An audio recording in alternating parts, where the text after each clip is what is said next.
Kung Pilipinas, mahal mo ba ako?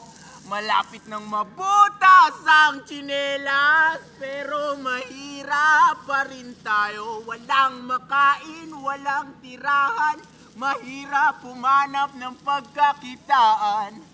Bakit ganito? Oh, bakit ganito? Parang trapo na itsura ko. Kakatrabaho, panay sugat sa kamay at makapal na mga kalyo. Ang kaso'y tila, di pa di makadama na makaluwag. Tila ko ay lumulumod ng medisinang walang bisa na pakadalang pa makakuha ng kahit ano na galing sa mga tao na tau-tauhan nyo. Oo, ang dami namin dito. Araw-araw namin iniisip kung paano, pero parang imposible ang lahat ng mga plano. Pagkabayad ko sa utang, uutang ng panibago.